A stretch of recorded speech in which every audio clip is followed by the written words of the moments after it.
Aledia attaque des écrans de prochaine génération. Il faut savoir que les LED que vous connaissez de l'illumination sont ultra efficaces et ultra brillants. C'est parfait pour des écrans, tandis que les technologies actuelles, notamment les cristaux liquides et les OLED, sont des technologies qui n'ont pas été développées, surtout pas pour les portables, sont inefficaces, pas très brillantes, et la qualité de l'image est bonne, mais pas exceptionnelle. On peut améliorer. Donc tout le monde se dit que la technologie LED, c'est un grand pas en avant, et il y aura une grosse rupture technologique dans les écrans. Et pourtant, c'est un marché énorme de 120 milliards de dollars par an. 120 milliards. Et ça va changer. Tout le monde est d'accord. Alors maintenant, puisse le meilleur gagner. Donc, à Aledia, ce qu'on fait, c'est que nous, on fait des petits cristaux qui sont des petits bâtonnets, 100 fois plus fins qu'un cheveu humain, qui émettent de la lumière. Et on le fait sur des grosses plaques en silicium, comme pour l'électronique. Ça, c'est un point différent parce que tous les autres acteurs du monde, aujourd'hui, font les LED qu'ils essaient pour l'illumination, qu'ils essayent d'adapter pour les écrans, en faisant ça sur des couches sur du saphir, qui est beaucoup plus petit, beaucoup plus confidentiel comme volume de production, etc. Ça, avec le silicium, donc des capacités de production énormes dans le monde qui existent déjà. Et ça nous donnera une position de coût très importante. Après, comme dans tous les domaines de technologie, on n'est pas les seuls qui ont remarqué qu'il y a un marché de 120 milliards qui va basculer. Il y a de la concurrence, mais c'est un des grands paris.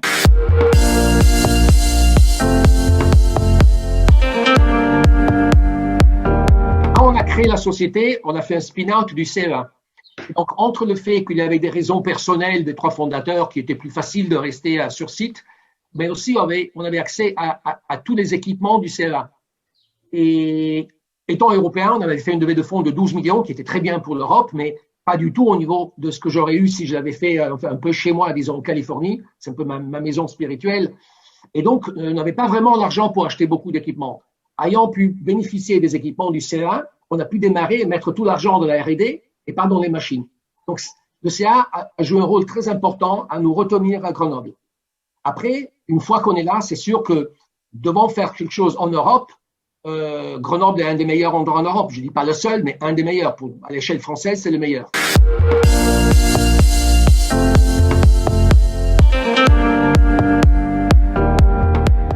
C'est pas que le Covid, c'est le Covid et la guerre commerciale entre les États-Unis et la Chine. Ce qui fait que mars 2021 est dans une position complètement différente que mars 2020.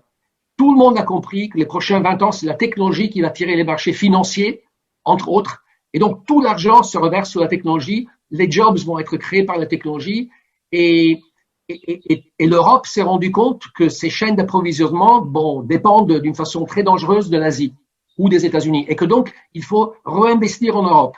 Et ça, c'est très bon, je pense, pour l'Europe, parce que c'était le moment. Et il a fallu ce choc entre le Covid et les guerres commerciales entre les États-Unis et la Chine pour nous réveiller. Il y a tellement de choses qui se passent. L'Europe est surtout préoccupée, a été surtout préoccupée les derniers 30 ans à protéger ce qu'elle avait. La France, c'est quand même le pays qui a fait le Minitel, qui a fait le nucléaire meilleur du monde, qui a fait le Concorde, qui a fait les TGV. Depuis 30 ans, on met tout l'argent pour protéger les acquis du passé. Et il faut vraiment changer et penser à créer les choses de demain.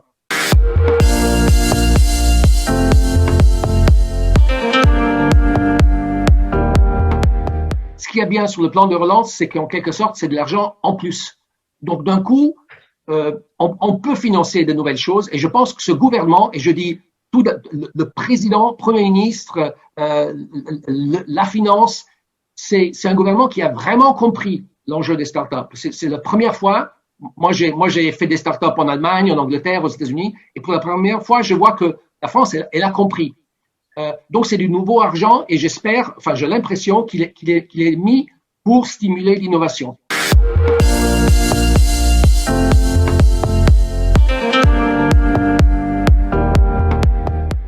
La technologie, ce qui est de beau, c'est que quelqu'un d'intelligent, qu'on ne connaissait pas, il sort toujours avec une nouvelle idée. Et donc, les opportunités technologiques viennent régulièrement.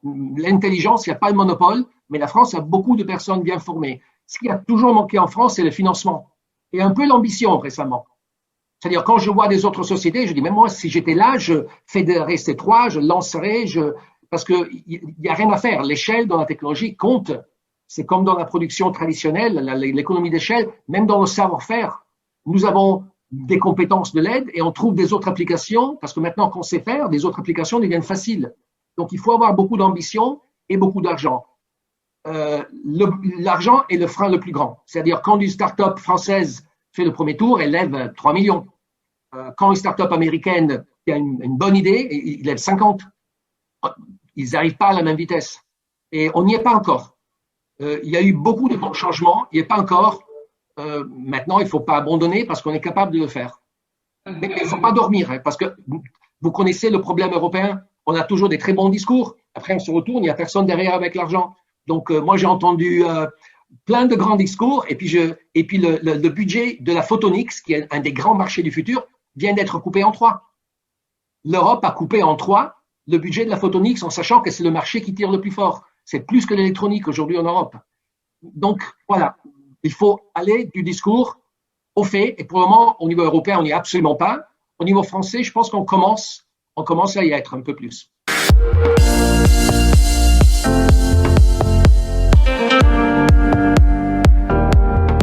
C'est qu'avec la technologie qu'on peut réduire notre empreinte carbone.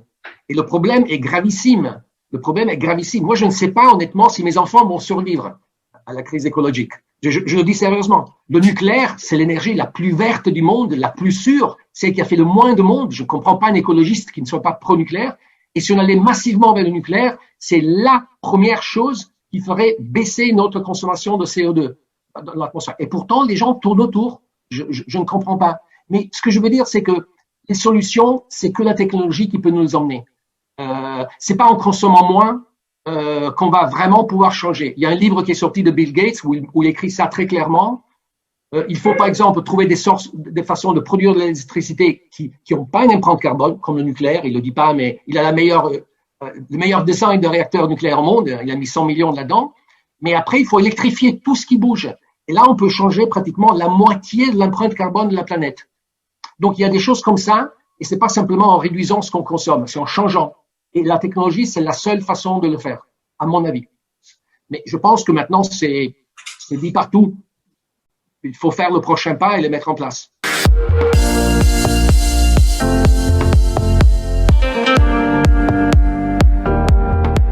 C'est un rêve, c'est fantastique. Là, j'ai fait la start-up qui a été peut-être la plus remarquée en l'année 2000 en Angleterre pour l'intégration photonique sur silicium pour faire les composants optiques à bas coût. On a aplati la planète. Maintenant, vous pouvez parler avec n'importe quelle partie de la planète.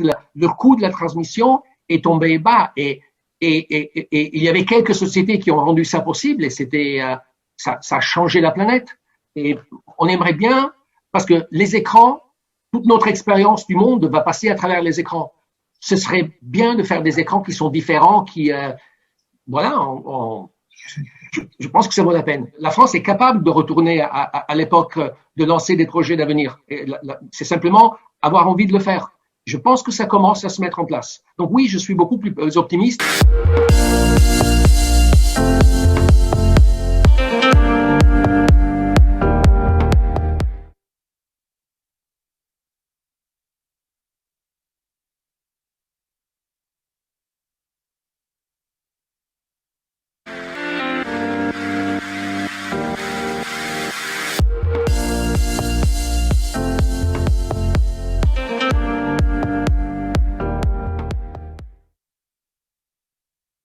Oui, bienvenue à tous, bienvenue, ravi d'être là avec vous.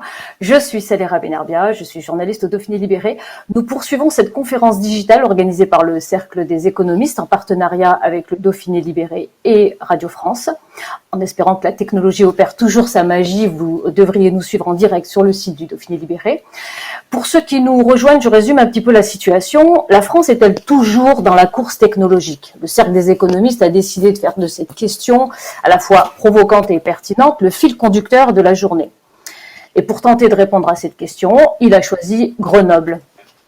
Alors, Grenoble, je serais tentée de paraphraser Stendhal, au bout de chaque rue, une montagne, et j'ajouterais une montagne d'innovation.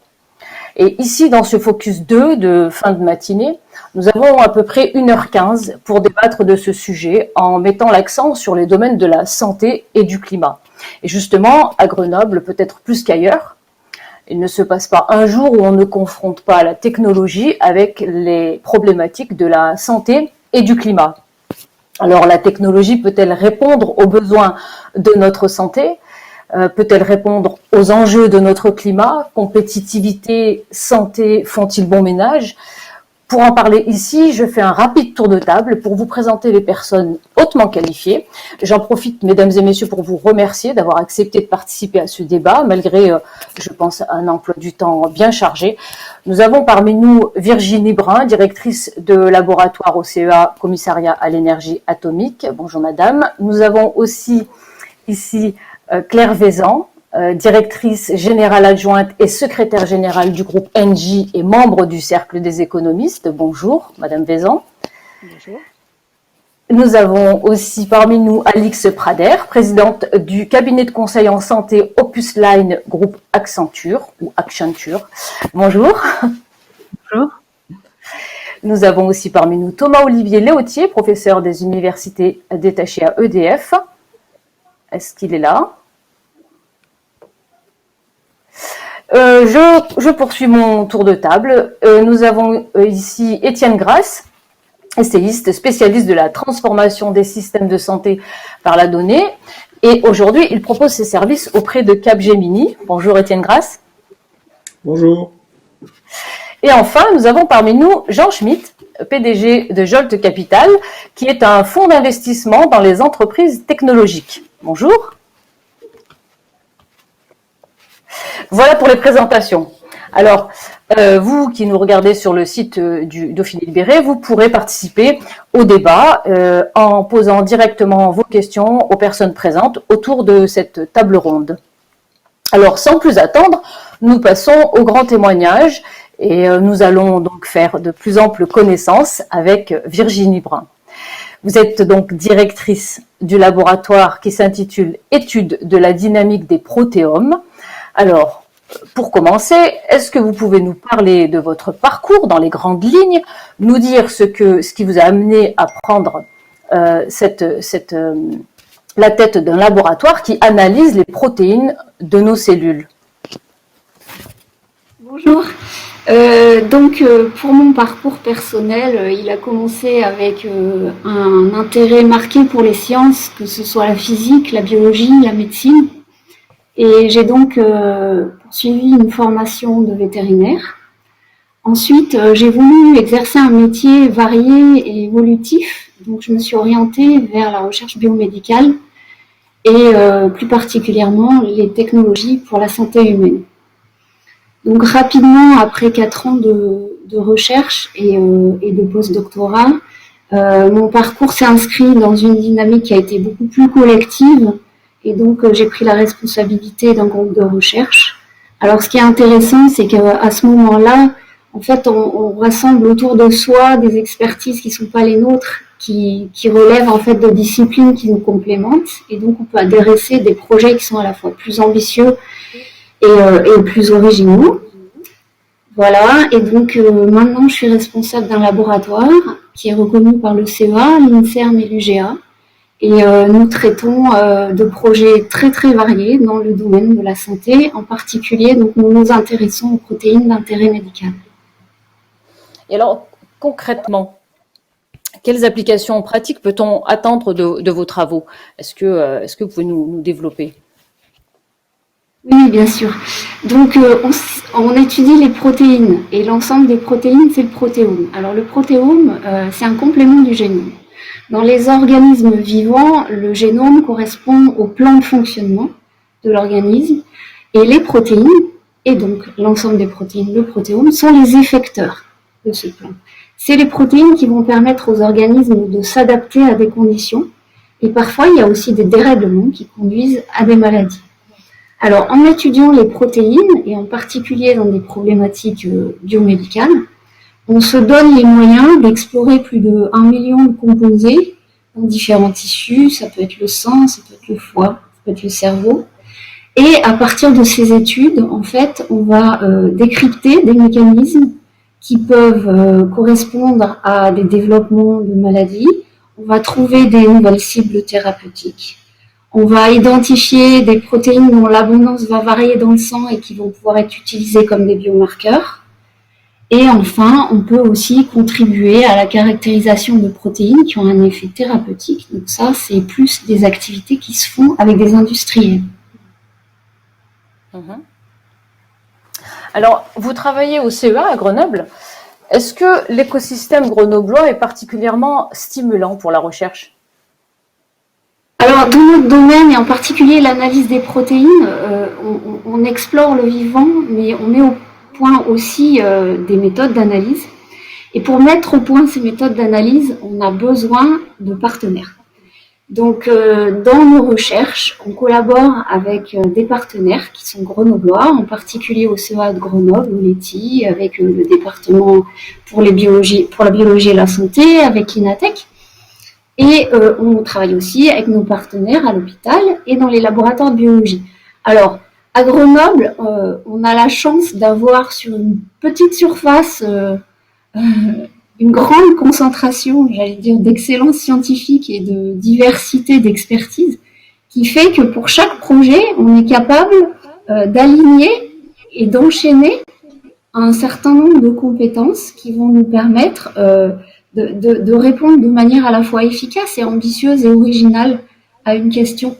Si je peux prendre un exemple, par exemple, on discute avec des médecins qui sont à l'hôpital, qui vont nous définir un projet ou un besoin médical. Ensuite, on va mobiliser des biologistes qui vont nous permettre d'explorer les dysfonctionnements moléculaires qui sont à l'origine de ce besoin. Ensuite, on va mobiliser des chimistes, des physiciens, des technologues qui vont nous permettre de réfléchir à des technologies qui vont pouvoir constituer une réponse à l'enjeu. Et enfin, on va aussi mobiliser des mathématiciens, puisqu'on fait des maths API, on fait du big data, pour pouvoir à la fin résoudre le problème, donner une réponse.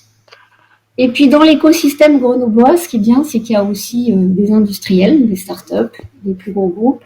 Et donc, avec eux, on peut éventuellement envisager la manière la plus pertinente de valoriser nos résultats. Par exemple, si c'est un produit de santé, regardez quel partenariat on peut établir. C'est vrai que Grenoble, pour ça, c'est très très riche.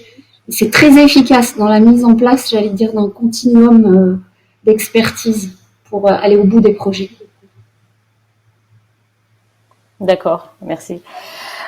Alors, et pensez-vous, comme l'a dit Jean-Hervé Lorenzi, le président des cercles des économistes, il l'a dit à plusieurs reprises, il l'a aussi dit dans une interview du Dauphiné Libéré, pensez-vous que la France ne met pas assez d'argent dans la recherche? La problématique du financement de la recherche académique. Alors, ça fait 20 ans que j'exerce dans le laboratoire et je peux témoigner effectivement d'une réduction du financement des recherches. Par contre, je pense qu'il y a eu, associé à cette réduction, des changements dans les modalités de financement qui ont été extrêmement impactantes et nous, on vit ça au quotidien. Alors, pour vous illustrer mes propos, ce que je pense, c'est que la réduction des financements publics a indéniablement réduit, je pense, les projets qui sont exploratoires et risqués. Ça, c'est certain. Mais les modifications de modalités de financement, et en particulier tout ce qui est financement sur projet par l'ANR, par exemple, ont également eu des effets assez négatifs. Par exemple, la compétition est devenue absolument terrible, puisqu'il y a entre 5 et 20% de réussite à l'ANR, si bien qu'il y a énormément de chercheurs qui rédigent, conçoivent des projets d'une année sur l'autre sans obtenir de financement. Ça veut dire qu'ils passent leur temps à de la conception et de la rédaction sans réellement pouvoir expérimenter, analyser et valoriser derrière. Donc le taux de succès est très très bas et je pense que ça a un effet négatif. Il y a un autre effet négatif aussi, c'est que pour ceux qui ont la chance d'être financés, parce qu'il y en a, on travaille quand même, on a des financements, on fait des expériences, on a eu des exigences associées au financement qui sont très time consuming, comme on dit. C'est-à-dire que dès qu'on a un financement, il faut faire du reporting, il faut en fait faire l'analyse d'indicateurs, remonter des indicateurs, justifier des distributions de ressources.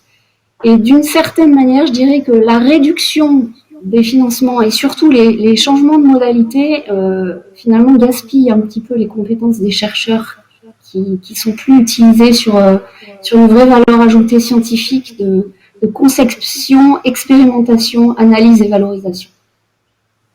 Donc la recherche des financements est autant de temps qu'il n'est pas passé à la recherche fondamentale. Oui, et puis on passe beaucoup de temps aussi à évaluer les projets des autres, sachant qu'il n'y en a que 20% qui vont être retenus au maximum. Et alors, quel lien ont les laboratoires de recherche avec les centres R&D des entreprises? Alors, pour poser la question un peu différemment, la recherche fondamentale, est-ce qu'elle est efficacement liée à la recherche appliquée? Oui, elles sont liées. Donc, nous, au laboratoire, on traite de différents projets qui sont à la fois sur des aspects amont, de compréhension des mécanismes biologiques, et des aspects beaucoup plus aval, donc avec des applications en santé. Nos activités ont une visibilité et peuvent susciter un intérêt auprès des industriels. Donc, on a des industriels qui nous contactent pour qu'on réalise des prestations ou des projets collaboratifs dans le cadre de leurs activités pour soutenir, leur propre production.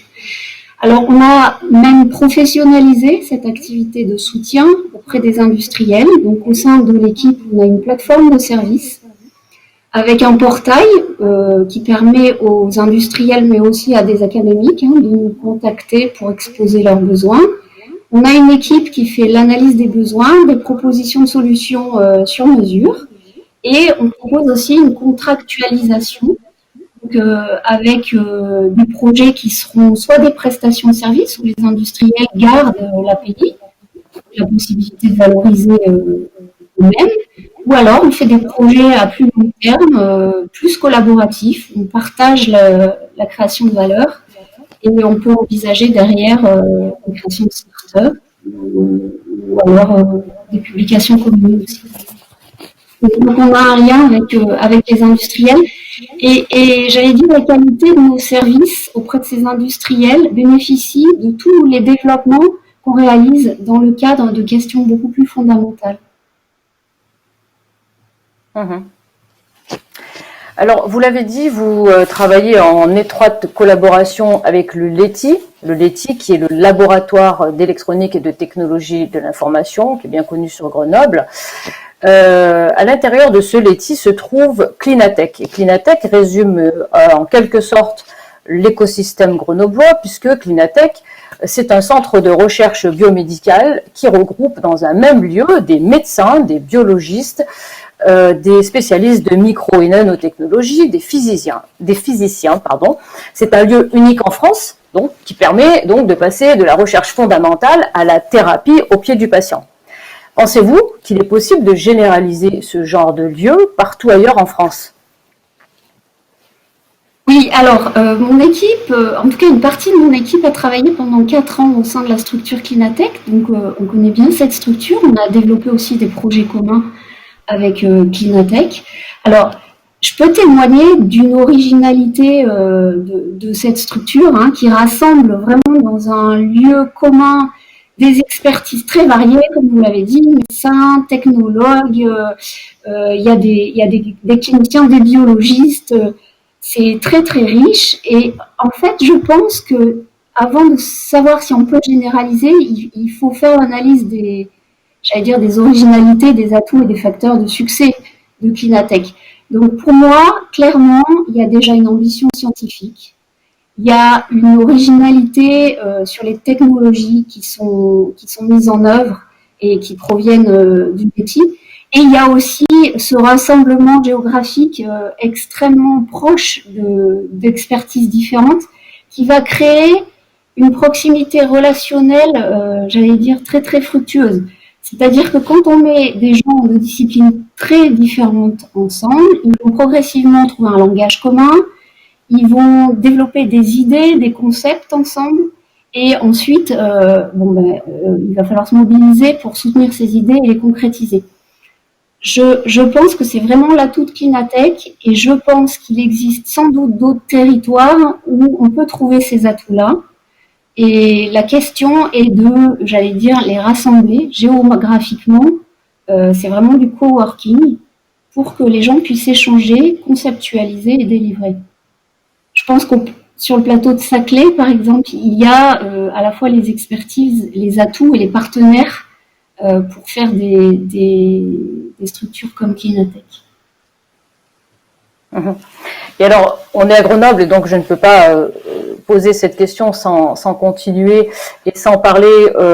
Si je parle de Cleanatech, forcément, je vais parler des voix qui s'élèvent contre, et parfois de façon virulente, parce que pour certains, Cleanatech, et là on va parler santé, Cleanatech est perçu comme étant un lieu d'hyper-technologie qui ferait de l'homme un homme augmenté, donc un homme manipulable. On a beaucoup vu des manifestations dans ce sens-là. Qu'est-ce que vous répondez à ce genre de critique? Est-ce que ce genre de critique est légitime finalement?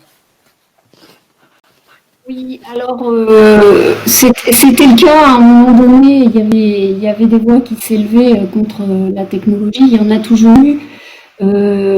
Honnêtement, Cleanatech est un établissement de recherche biomédicale et un établissement de soins. Les projets qui sont menés visent à corriger des déficits, proposer des solutions nouvelles pour améliorer l'état de santé de patients. On traite de maladies neurodégénératives, de handicaps qui touchent énormément de personnes. Et en aucun cas, on parle j'allais dire, d'augmentation de performance. On parle surtout de trouver des solutions pour améliorer la qualité de vie de patients qui sont atteints de maladies extrêmement sérieuses. Donc, ces voix technophobes, il faut les écouter, elles nous responsabilisent sans aucun doute. Mais je pense qu'il ne faut pas dévier de notre objectif quand on avance. Il y a toujours des obstacles, il y a toujours des personnes qui nous demandent si on va dans la bonne direction. Moi, j'ai été formée pour développer, pour proposer des solutions nouvelles, pour des solutions de santé.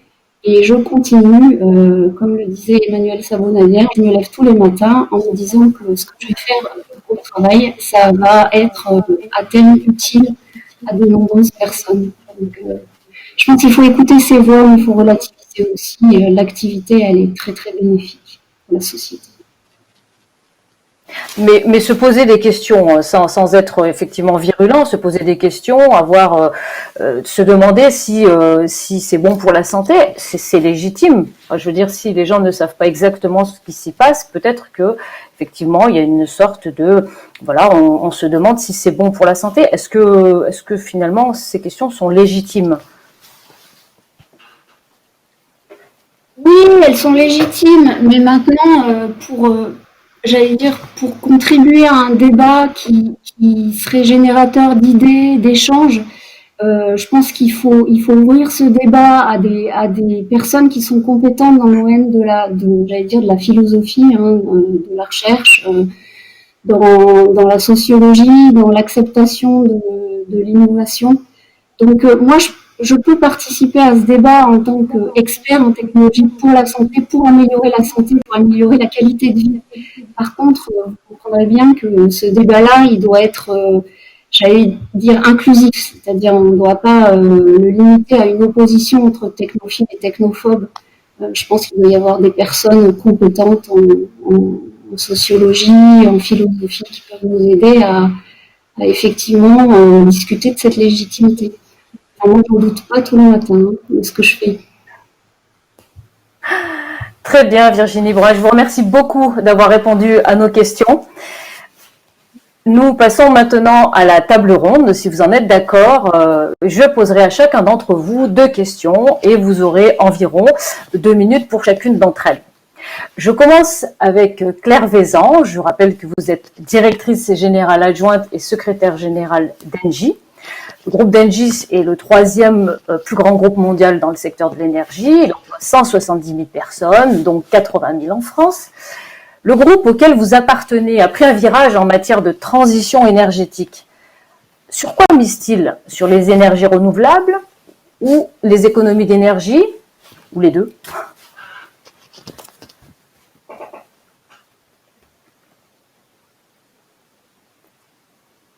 M'entendez? Être là, que le cercle des économistes appartient aussi. Et oui, je vous entendez aussi? Est-ce que vous m'entendez? Alors, on n'a pas entendu le début. Si... D'accord. Bon, le micro devait être coupé par la technique. Alors, pardon, je disais juste que j'étais très heureuse d'être là ce matin avec le cercle des économistes auquel j'appartiens aussi. Et dans cette table ronde, alors, Engie, c'est effectivement un grand énergéticien. Et vous posez la question, comment Engie s'inscrit dans la transition énergétique? Est-ce que c'est par les économies d'énergie ou par le verdissement des énergies? J'ai envie de vous répondre les deux. Pourquoi les deux? Eh bien, écoutez, quand vous, d'abord, première chose, hein, quand vous regardez toutes les études qui sont faites sur la manière dont on va réussir à atteindre les cibles de décarbonation de la planète, toutes ces études convergent sur le fait qu'il faut deux choses. Il faut une économie d'énergie, et ça, de l'ordre de 30 à 40% de consommation d'énergie en moins. Et puis, il faut des énergies qui sont plus vertes.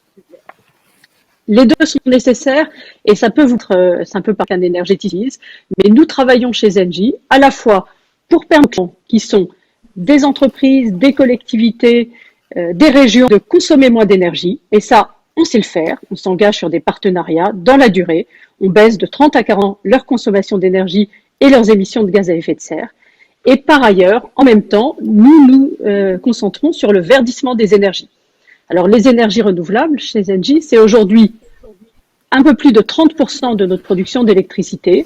Ce sera à peu près deux fois plus d'ici 2030. Et c'est à la fois de l'énergie renouvelable électrique. Et Engie est le premier développeur en France d'énergie éolienne et d'énergie solaire.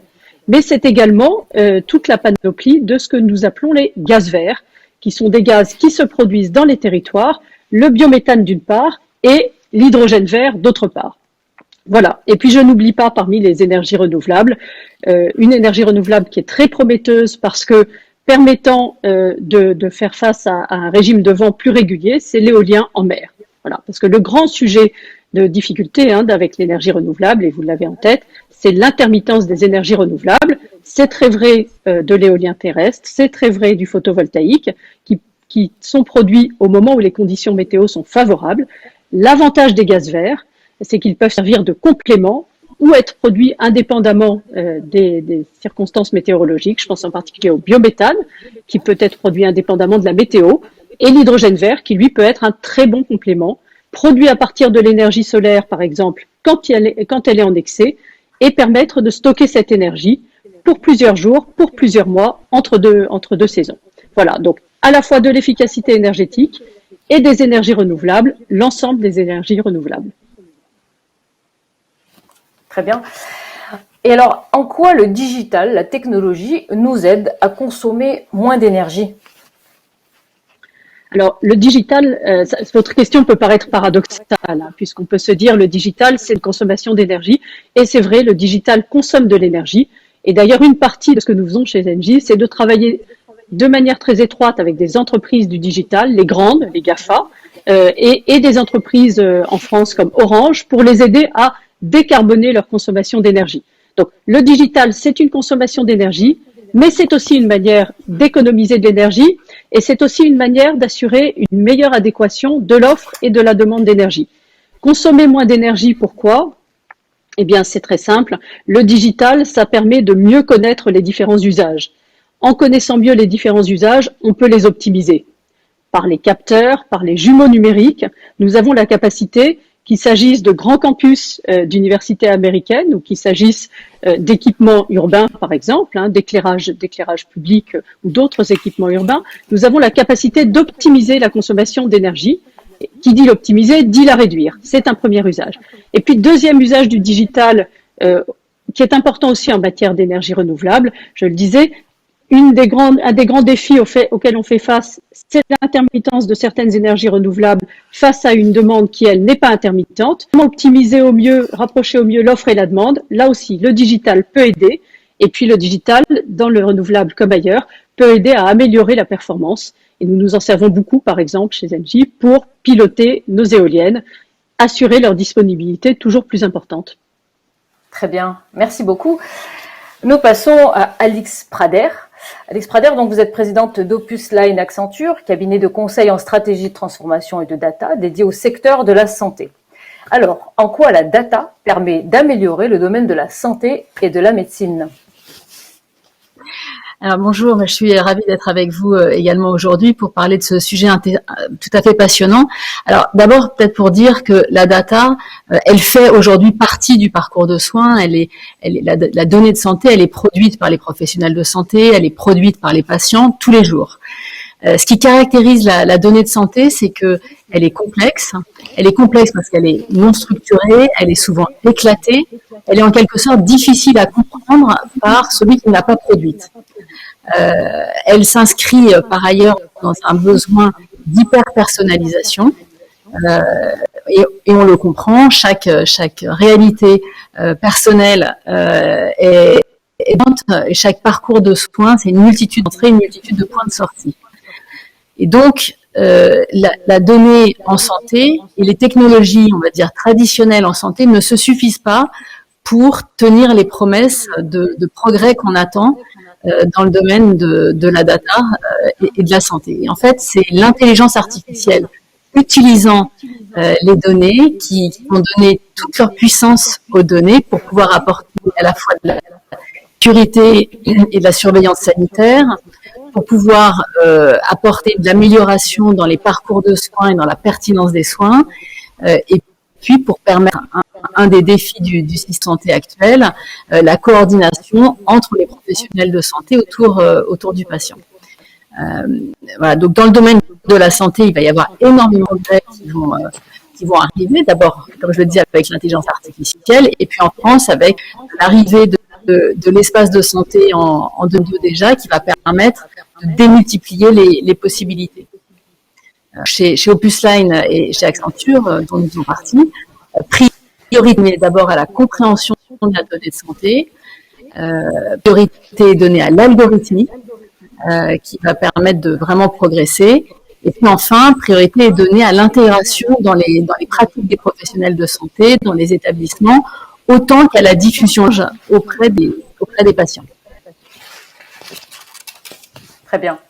Alors, nous l'avons vu, la crise sanitaire nous a montré quelque chose, c'est qu'elle a démocratisé la télémédecine. À votre avis, est-ce que la télémédecine va perdurer après la crise? Et si oui, alors on imagine que oui, est-ce que c'est une bonne chose? Et je vous pose cette question, en fait, pour savoir si, enfin, en pensant à la dimension humaine de la relation médecin-patient. Tout à fait. Écoutez, la télémédecine, donc elle ne date pas du Covid, bien sûr, de cette crise. Et nous, chez Opus Line, à la création du cabinet en 2012, notre première mission a été de créer une service de téléconsultation pour un grand assureur français, qui est le groupe AXA.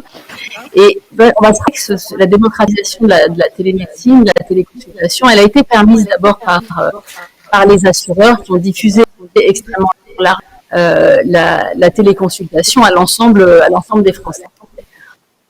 Effectivement, le Covid, la crise Covid, elle a surtout convaincu de son intérêt, et aujourd'hui c'est devenu une réalité courante de la pratique médicale.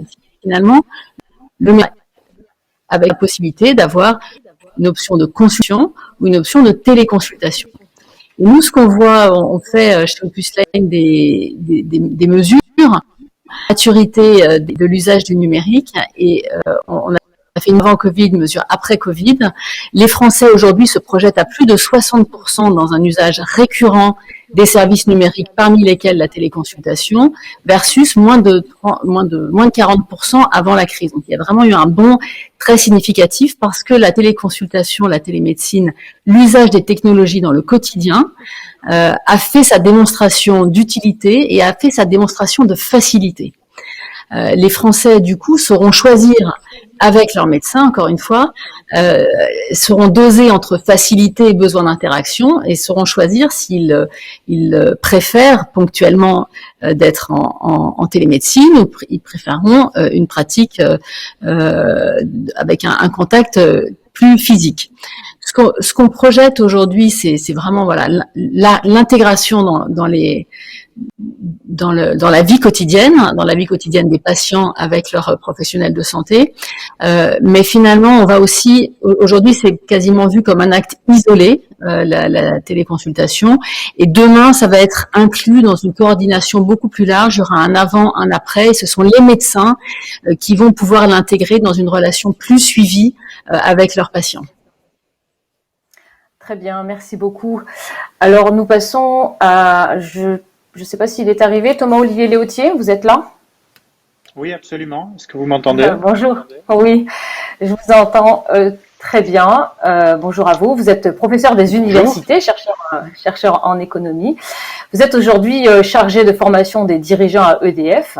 Alors, nous vivons une crise climatique dont on en voit les symptômes. Y a-t-il des solutions technologiques pour répondre à cette crise? Est-ce que la France en a les moyens? Alors, la bonne nouvelle, c'est la réponse est oui. La crise climatique que nous vivons est une crise importante, mais on dispose aujourd'hui d'un portefeuille de technologies, et Claire en a parlé un peu plus tôt, un portefeuille de technologies qui nous permet de résoudre la crise climatique. Alors, il faut faire trois choses. Un, il faut réduire la demande énergétique en modifiant nos comportements et nos usages.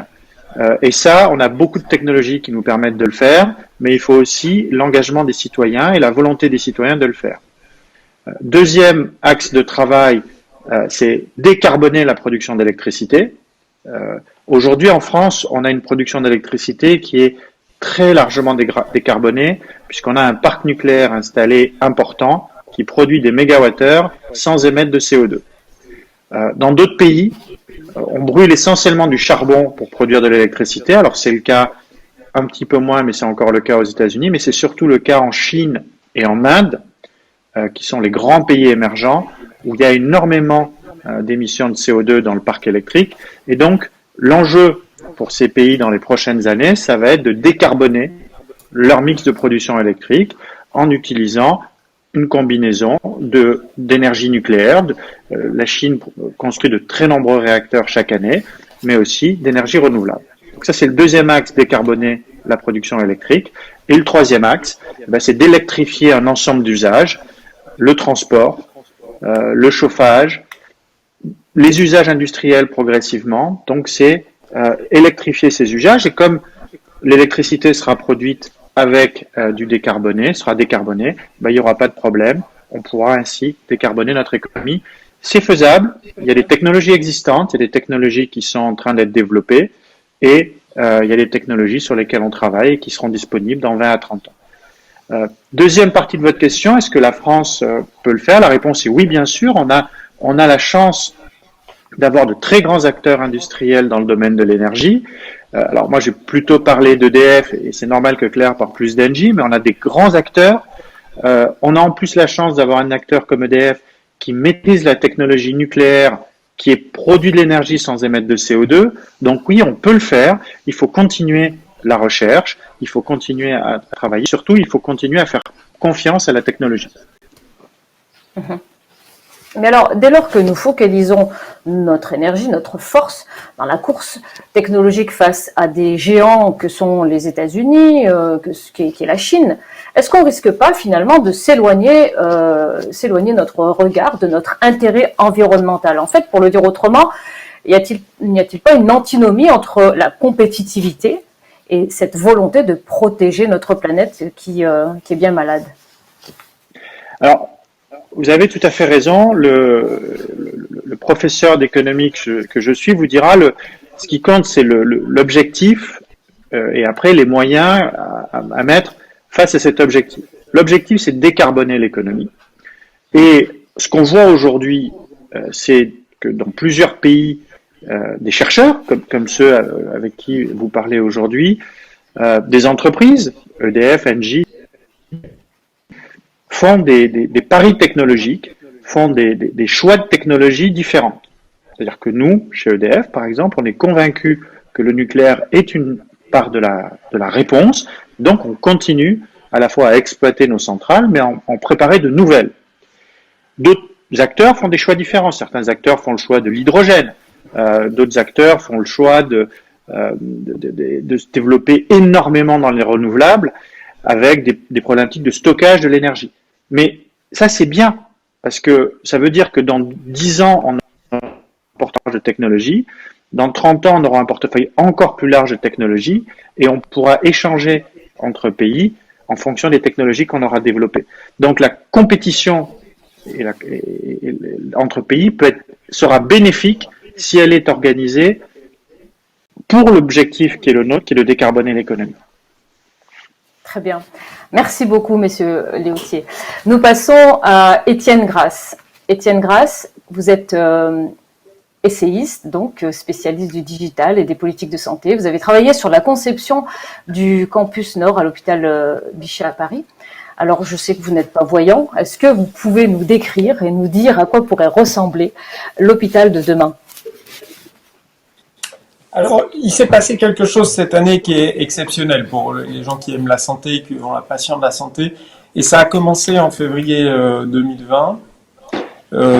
Moi, j'ai été très surpris par ça quand les hôpitaux de Wuhan ont pu entraîner une intelligence artificielle à lire des scans pulmonaires pour détecter le Covid en moins d'un mois. C'est-à-dire qu'ils ont été en mesure de réunir plus de 100 000 images, 100 000 scans, pour pouvoir détecter si on était en présence d'un Covid ou pas à ce moment-là. Et puis toute l'année 2020 nous a appris en fait que cette modalité de recherche en santé avait pris place dans le système de santé de façon définitive, ce qu'on appelait d'habitude le real world evidence. Ça fait 10 ans dans le monde de la santé qu'on parle de real world evidence, de construire l'innovation en santé sur les données en vie réelle auprès des patients, et ben était rentré en plein cœur dans notre système de santé, et c'est ce qui a permis de développer des techniques qui étaient aussi en attente depuis longtemps, comme toutes les techniques à ARN messager qui ont été utilisées pour les vaccins, ou le repositionnement de médicaments cette année pour le Covid. Donc il y a une rupture dans le système santé cette année, et sans doute que pour votre question, j'aurais pas du tout répondu la même chose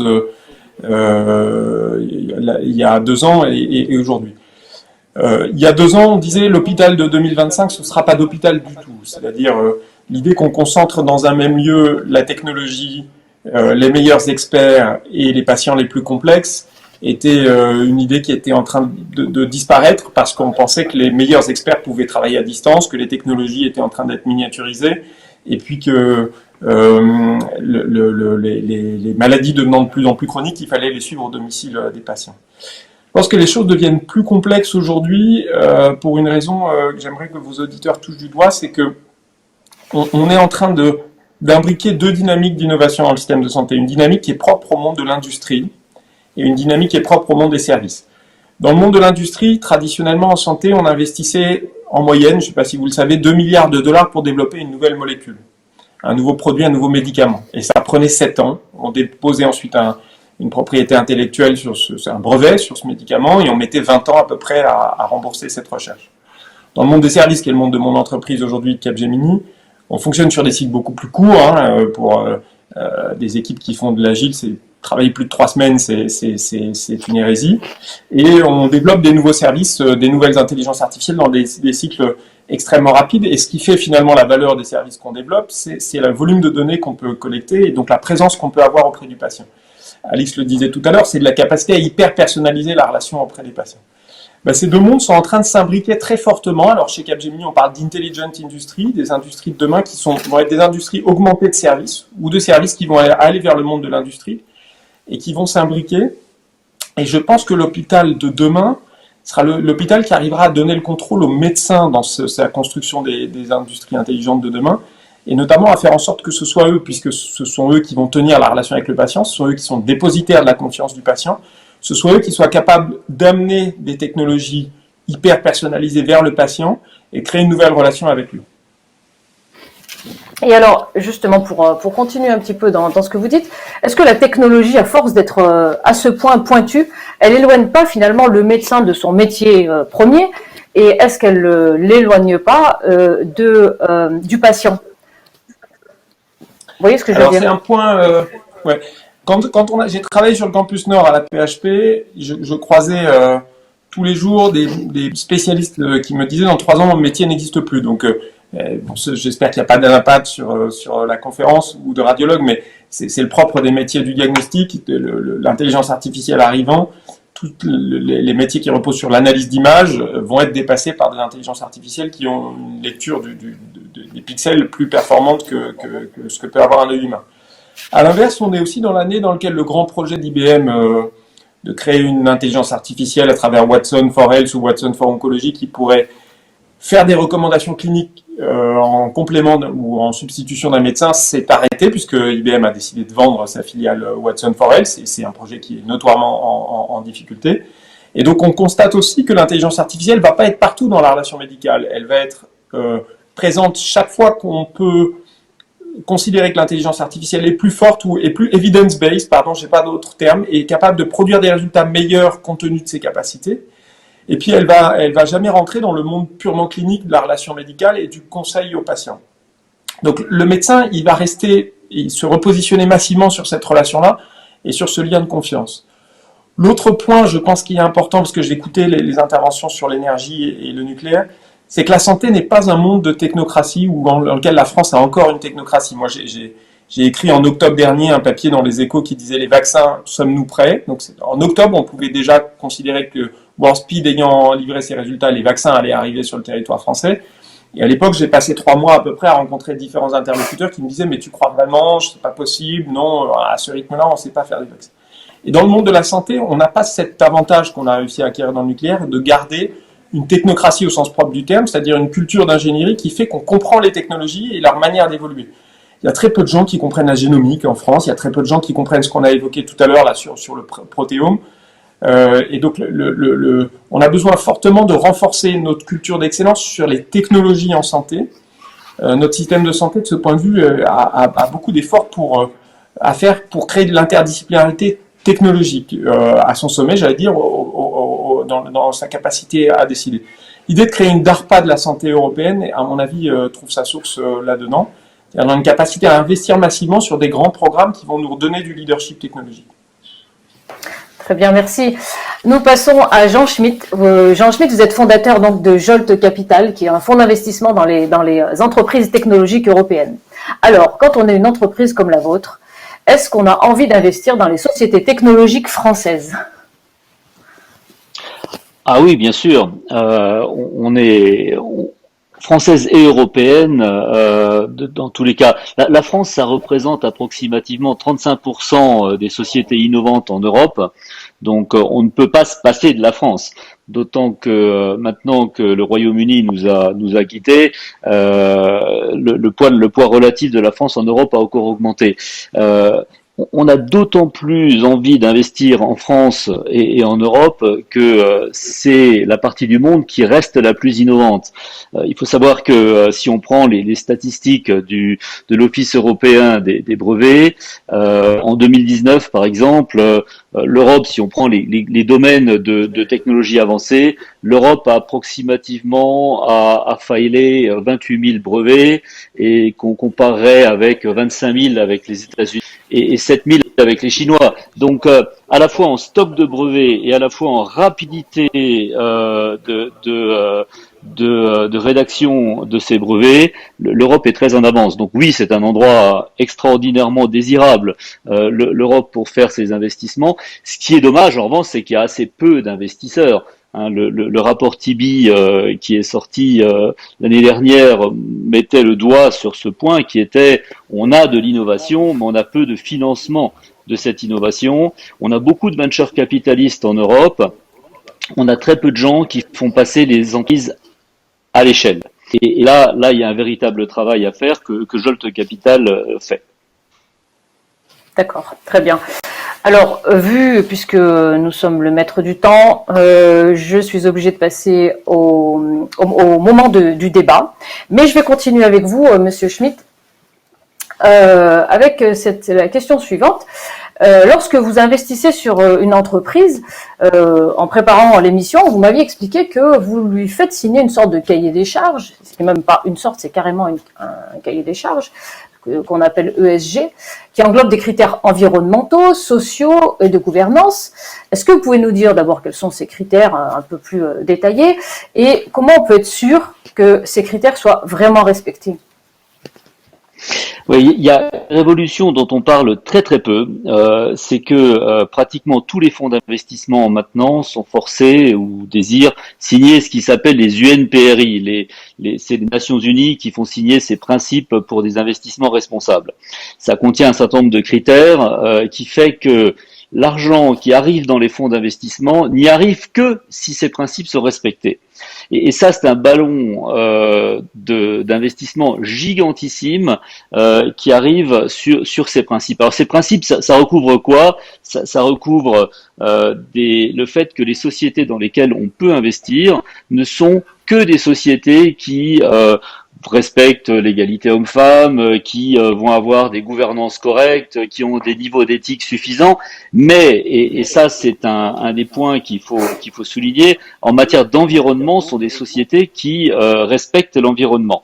Ça veut dire que il n'y a plus d'investissement qui va partir des fonds de pension, des assurances vie, etc. Il n'y a plus d'argent qui va aller vers les technologies sales. Et en fait, il y a une obligation par ces fonds d'investissement dont on fait partie, mais pratiquement tous maintenant, d'investir dans des technologies qui vont vers le propre, qui vont vers la non-addiction, qui vont dans des directions qui ne peuvent pas aller vers le tabac, qui peuvent pas aller vers des armes, etc. Donc, ces principes sont très structurants pour le monde de l'investissement. Très bien. Alors, on me dit qu'on a des questions. Bon, je ne vais pas tout de suite passer à ces questions-là. Donc, nous continuons le débat ensemble. Alors, la première question, donc c'est une question brûlante d'actualité. Vous en avez parlé. Elle englobe la techno, la santé, et peut-être que Étienne Grasse, Thomas-Olivier Léautier, Jean Schmitt pourront y répondre à chacun à sa manière. Pourquoi la France, pays de Pasteur, pourquoi nous n'avons pas notre propre vaccin contre la Covid-19? Pourquoi on doit dépendre des autres pays pour s'approvisionner? Alors, pourquoi nous n'avons pas, peut-être pour nuancer un peu, pourquoi nous n'avons pas encore notre vaccin? Voilà. Je veux bien prendre cette question et je vais essayer de parler le plus honnêtement possible parce que c'est une question qui est difficile, je pense douloureuse pour tous ceux qui ont les patients du système de santé français. D'abord, la première chose à constater pour répondre honnêtement à votre question, c'est que ce qui s'est passé pour le développement de vaccins cette année était exceptionnel. L'opération Warp Speed, puisque c'est ça dont il s'agit, qui a engagé 18 milliards de dollars pour le développement de vaccins sur 4 plateformes technologiques différentes. Les vaccins ARN messagers sont une de ces 4 plateformes, mais le choix qui a été fait à cette époque-là a été d'investir sur 4 plateformes technologiques. A permis de développer des vaccins dans un délai inférieur à 9 mois, puisque les travaux ont commencé au mois de mars, et en respectant toutes les règles qui permettent d'autoriser la mise sur le marché d'un vaccin, donc notamment les séquençages d'essais cliniques. Et je pense que le modèle russe, et je ne pourrais pas commenter le modèle chinois, mais disons les modèles non américains de développement des plateformes technologiques de vaccins, ne sont pas forcément des modèles dont on aurait pu s'inspirer, mais le modèle américain, lui, qui respecte, j'allais dire, les canons de l'evidence-based medicine, était un modèle dont on pouvait s'inspirer. Ensuite, cette opération Warp Speed, elle a bénéficié, je ne sais pas si le Royaume-Uni a un vaccin, puisque le vaccin, on peut considérer d'Oxford, ou je ne sais pas si l'Allemagne a un vaccin, puisque le vaccin Pfizer est un vaccin qui implique une entreprise allemande. Ce qui est certain, c'est que c'est ce coup d'accélérateur américain qui a permis de mettre sur le marché des vaccins dès la fin de l'année. Je pense que ce qui nous manque, et peut-être c'est ce qu'on va constater aussi dans la manière avec laquelle on va réagir aux annonces de Joe Biden de mercredi dernier, c'est 2000 milliards de dollars supplémentaires d'investissement pour des infrastructures et des technologies nouvelles. Ce qui nous manque, c'est la capacité à raisonner en bilan et pas seulement en crédit budgétaire quand il s'agit de l'État, et à se dire que investir dans des infrastructures, investir dans des technologies pour les batteries à hydrogène, pour les semi-conducteurs, sur le cloud computing ou sur le edge computing, demain, c'est pas forcément une dépense budgétaire, c'est aussi un investissement qui valorise le patrimoine global de l'économie française. Et sur les vaccins, c'est précisément ce raisonnement qu'on a eu beaucoup de mal à faire. et qui est de se dire les masses en jeu pour aller vite étaient considérables, mais ça peut être de l'argent bien investi si on raisonne, j'allais dire, de façon bilancielle et plus seulement comme une dépense en crédit budgétaire. Très bien. Est-ce que Thomas-Olivier Léautier aurait quelque chose à ajouter? Oui, moi j'aimerais bien ajouter un élément qui est peut-être qui est complémentaire et je pense peut-être un peu plus fondamental par rapport à la situation des vaccins. Alors, il se trouve que avec Claire, on était tous les deux à l'école polytechnique ensemble il y a quelques années et après l'école polytechnique, j'ai eu la chance d'aller finir mes études aux États-Unis, donc au MIT, dans une grande université de recherche américaine. Et j'ai été surpris, là où je veux en venir par cette anecdote, j'ai été surpris par l'énergie créatrice et la foi dans le progrès dont on fait montre aux États-Unis, et le contraste entre ce désir de progrès, cette conviction profonde et ancrée que la science, la technologie contribueront à l'amélioration de la société, le contraste entre cette foi qu'on rencontre aux États-Unis et pas le scepticisme, mais la situation en France où on est moins confiant dans la science et dans la technologie. J'étais très frappé par l'intervenante précédente avant cette table ronde. Alors, je connais pas bien les termes du débat, mais j'ai cru comprendre qu'ils essayaient de faire avancer la science et que les gens, assez légitimement d'ailleurs, disaient on n'est pas sûr que ça va dans la bonne direction, est-ce qu'il n'y a pas des soucis? Mais je pense que si on n'a pas collectivement l'envie de science et la confiance dans la technologie avec les garde-fous appropriés, on va avoir du mal à continuer à être une nation et un espace d'excellence, en particulier en termes de technologie. On va avoir du mal à développer les vaccins rapidement. On va avoir du mal à contribuer à nouveau, à continuer à contribuer à l'avancée technologique de l'humanité. Je pense qu'il y a un problème de fond qui est vraiment un problème de relation au progrès et à la technologie. Très bien. Monsieur Schmitt, vous voulez ajouter quelque chose? Non, sur ce point de vaccin, c'est moins un problème de technologie effectivement qu'un problème de recherche publique. Donc tout le monde a expliqué qu'il y avait peu d'argent qui allait en recherche publique ou pas assez. Il y a un point que je rajouterais là-dessus, c'est qu'il y a beaucoup de choses qui sont liées à des infrastructures qui sont absentes ou présentes. Par exemple, quand on parle de revues à comité de lecture aujourd'hui, où les scientifiques vont pouvoir s'exprimer, il est assez étonnant de voir que la plupart des revues maintenant sont des revues américaines. Quand vous avez une revue à comité de lecture américaine, elles vont aller visiter les laboratoires pour savoir s'il y a quelque chose à publier. Et puis en Europe, on va se prostituer pour réussir à faire publier un article éventuellement. On a perdu un peu d'infrastructure dans ce domaine-là et il faut se réveiller pour les créer. Je crois que ça part de là aussi. Très bien.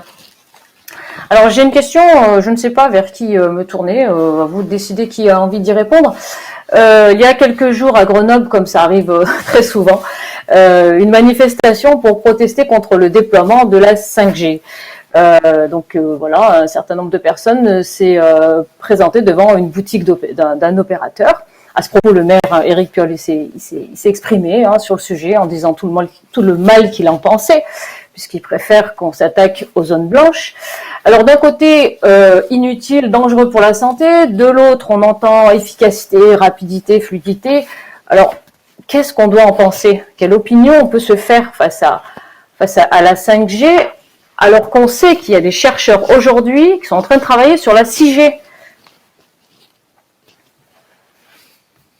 C'est difficile comme question, parce que on est plongé dans un abîme de bêtises. Et là, ça devient très très difficile de répondre quand on est face à ça. Ces gens-là se plaignaient pas de la 4G ni de la 3G, se plaignent pas de leur Wi-Fi qui leur carbonise le cerveau 10 000 fois plus que la 5G. Et quand je dis carbonise le cerveau, c'est une blague, ça carbonise rien du tout. Mais mettez-vous à côté de votre micro-ondes pendant 5 minutes et vous allez prendre bien plus d'ondes que la 5G pendant beaucoup de temps. Donc c'est un abîme de bêtises dans lequel on sait plus comment faire pour expliquer ce qui est vrai et faux. Très bien.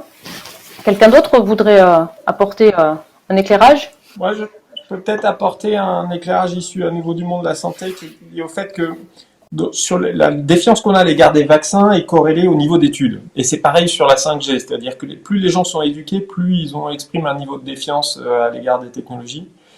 Ce qui n'est pas du tout intuitif et ce qui est problématique. C'était le terme bêtise est sévère, mais je le partage relativement.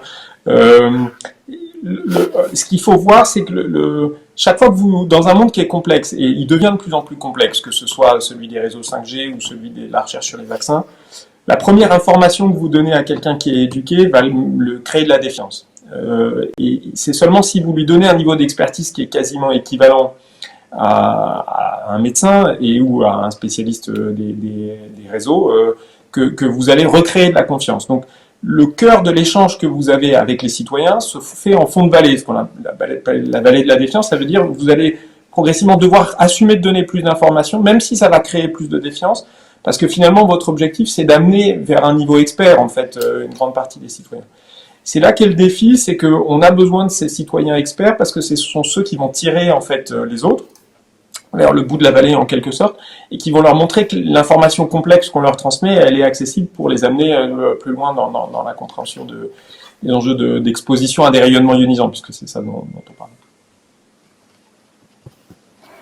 Alors, nous avons 2 questions dans le Zoom amphi-virtuel pour la dernière partie.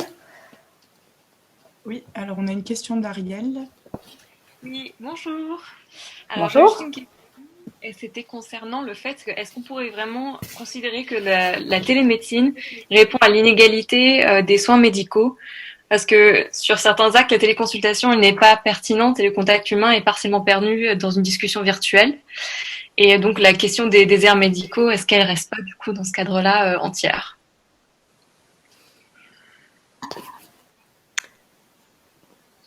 Alex Prader, peut-être, oui. Oui, écoutez, voilà, ça c'est un grand débat sur la diffusion du progrès et la diffusion de l'innovation. Alors, paradoxalement, en fait, les premiers utilisateurs de la télémédecine, de la téléconsultation n'ont pas été les zones sous-denses, c'est comme ça qu'on les qualifie. Ça a plutôt été les zones urbaines, voilà, qui ont plutôt qui ont plutôt apprécié la facilité d'utilisation. Ceci étant, bien évidemment, ça va être un outil à la main des professionnels de santé sur les territoires, organisés dans une organisation qu'on appelle les CPTS. Et donc, on a vraiment beaucoup d'espoir dans le fait que, relié avec l'offre de soins locale, avec le temps médical disponible, on puisse faire les bons liens, entre les médecins, les infirmières, les pharmaciens qui sont présents dans les territoires, y compris dans les territoires sous-denses, avec des médecins généralistes, spécialistes, des hyperspécialistes, éventuellement des centres experts, qui sont en dehors des territoires sous-denses. Voilà, donc là aussi, je pense que voilà, la télémédecine est assez récente. Il faut lui laisser aussi le temps de s'installer dans les pratiques. Il faut avoir confiance dans la façon dont le système, les professionnels de santé vont se l'approprier pour en effet combler des trous quand on peut les combler, mais les combler avec la bonne organisation, le bon lien entre l'humain, le temps disponible et l'expertise à distance. Et finalement, dans tout ce déploiement de la télémédecine, comme des technologies en général, il y a une espèce de tango qui est dansé entre la technologie et l'humain, les pratiques. Voilà. Donc ce tango-là, il est en train de se mettre en place. Et oui, bien sûr, la télémédecine va être une réponse apportée dans les territoires sous-denses, une réponse apportée qui ne va pas dégrader la qualité des soins dès lors que c'est bien pris en main par les professionnels qui sont présents sur les territoires. Alex Prader, j'en profite puisque vous êtes là, et c'est aussi une question parmi le public, c'est une question que j'avais notée. Vous êtes impliqué dans le déploiement du carnet de santé virtuel, c'est ce fameux dossier médical partagé. Comment on peut être sûr que ce carnet qui relève du secret médical soit bien sécurisé? On voit bien qu'il y a toujours des fuites, on le voit, hein, il y a toujours un hacker pour nous prouver que rien n'est complètement verrouillé. Alors c'est une vraie question. Donc effectivement, on est impliqué dans le déploiement et surtout dans l'usage du dossier médical partagé, du DMP, qui en tant que tel, voilà, va avoir des limites, mais surtout, en fait, dans ce qu'on appelle l'espace de santé, l'espace numérique de santé, qui va être déployé en 2022 par l'assurance maladie, par le ministère de la Santé et l'assurance maladie, d'ailleurs, je dis en passant, réalisé par un consortium dans lequel est Atos, Octo, Accenture. L'espace de santé, en fait, qu'est-ce que ça va être? Et c'est pour répondre à la question de la confiance numérique et de la sécurité. Ça va être un grand espace de téléchargement d'applications numériques de santé, l'équivalent d'un store, permettant le téléchargement d'applications numériques, qui vont avoir des possibilités fonctionnelles de venir interroger en lecture et en écriture le dossier médical partagé, qui va venir accéder à la messagerie sécurisée de santé permettant une interaction avec chaque professionnel de santé, et puis de se synchroniser avec l'agenda de santé, l'agenda médical du patient. Globalement, quand on dit ça, et pour déployer ça, c'est un très gros investissement. Pour le coup, je fais écho à ce qui a été dit sur les investissements de la France en infrastructure. Très gros investissement de l'État français depuis une quinzaine d'années. Et cet investissement, il est d'abord technologique, bien sûr, et toutes les règles de cybersécurité qui vont entourer l'usage des données personnelles de santé ont été posées et sont en train d'être déployées d'un point de vue technique.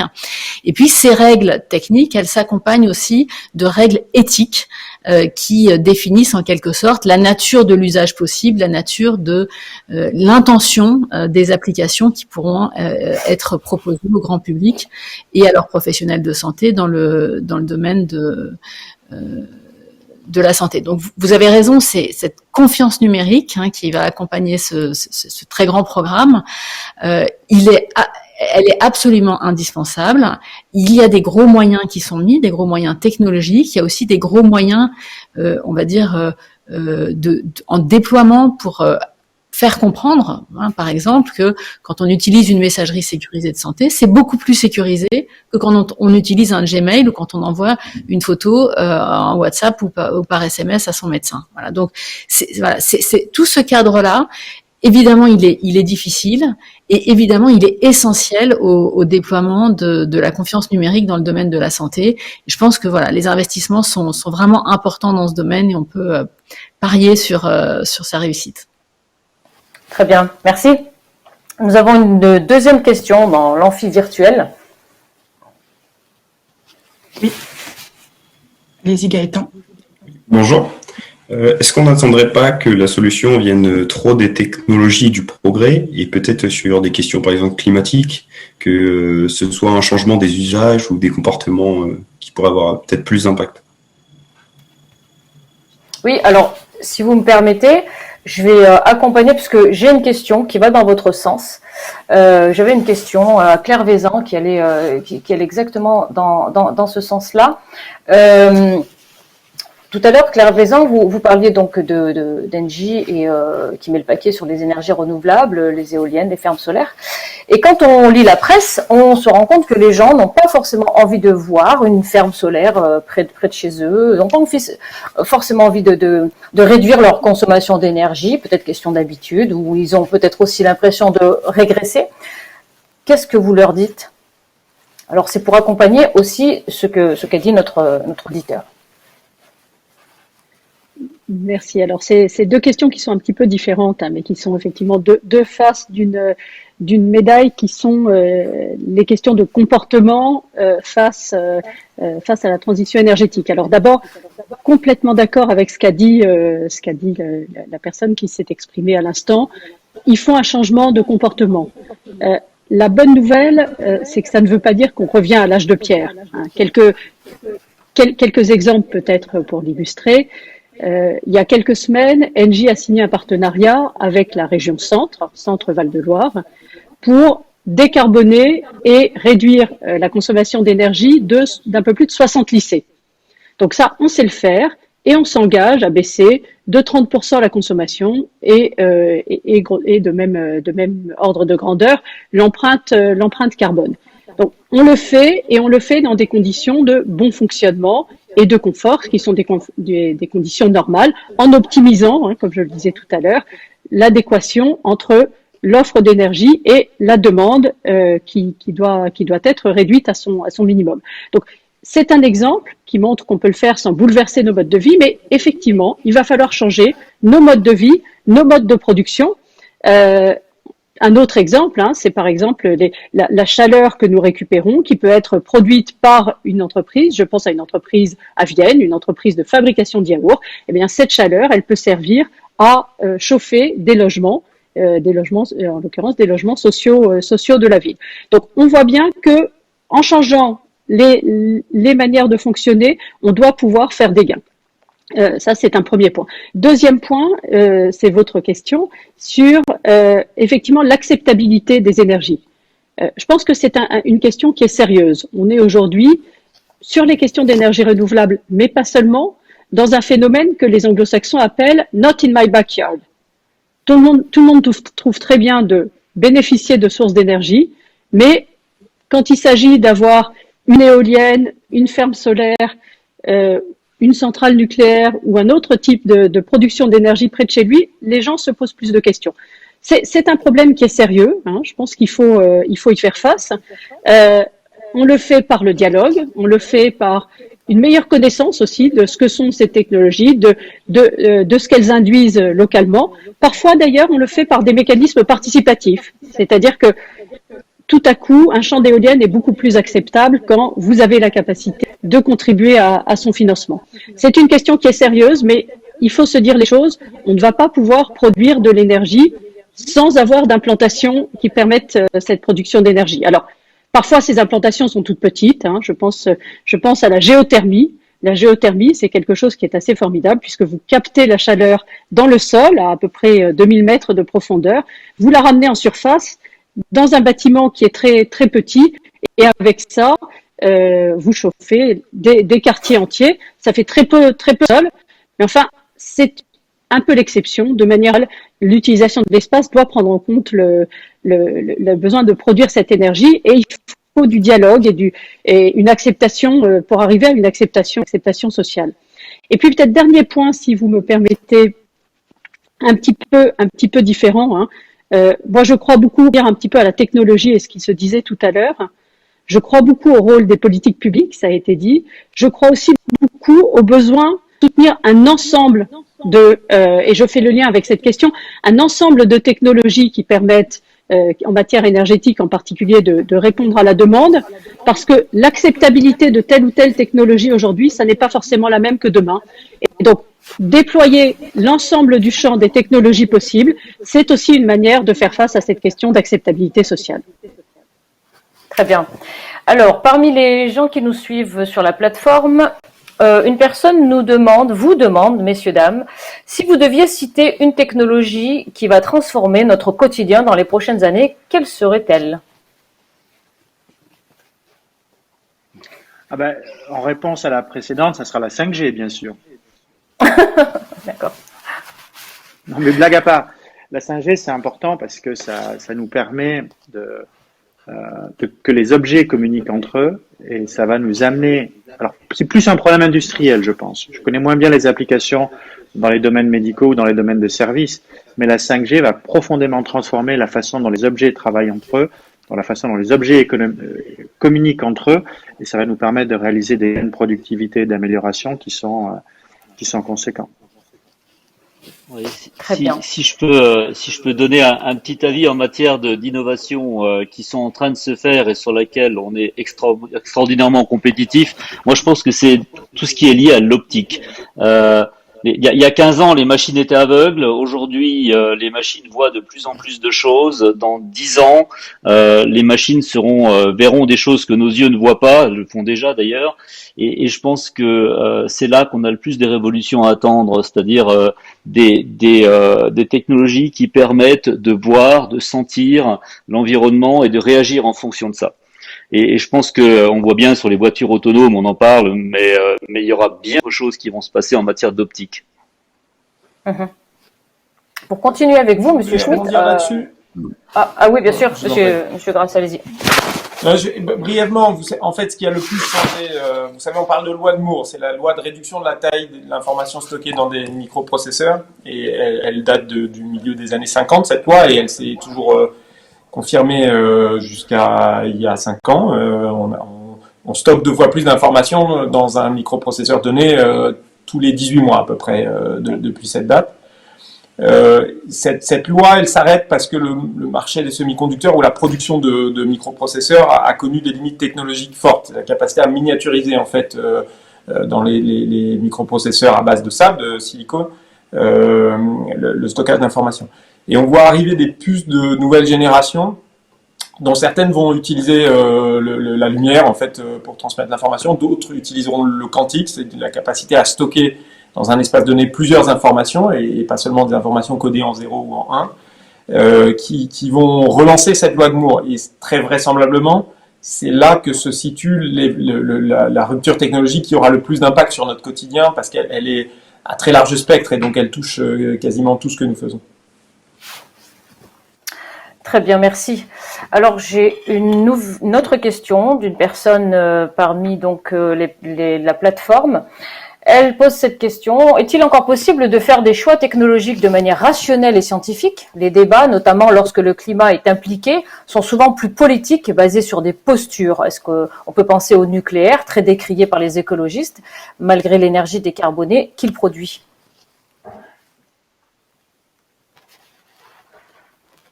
J'espère.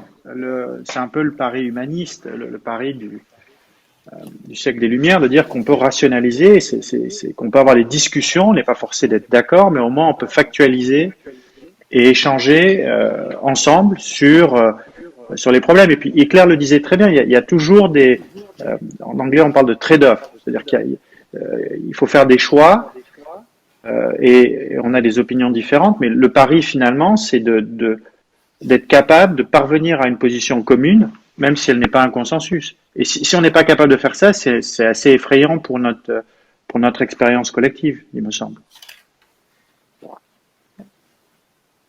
Est-ce que...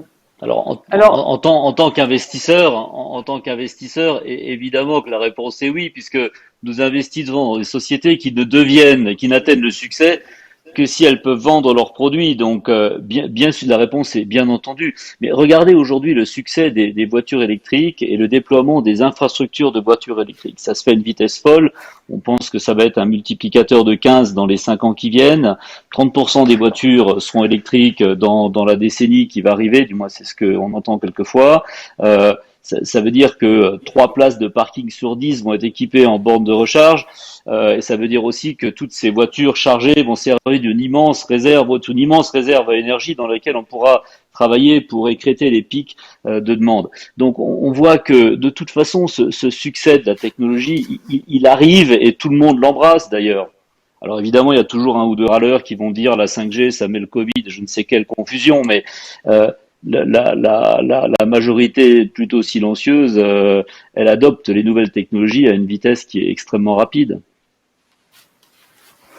Alors, dans ce Focus 2, il y a évidemment le volet santé. Ah, pardon. Oui, pardon. Oui, je voulais juste ajouter peut-être dans le secteur de la santé. Très bien. OK.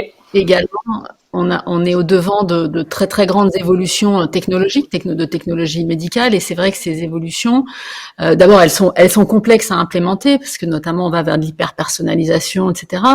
Et puis elles peuvent faire peur du fait de parfois la vitesse, hein, ou en tous les cas de la nouveauté. Et pour accompagner ça au-delà, bien sûr, des résultats qui sont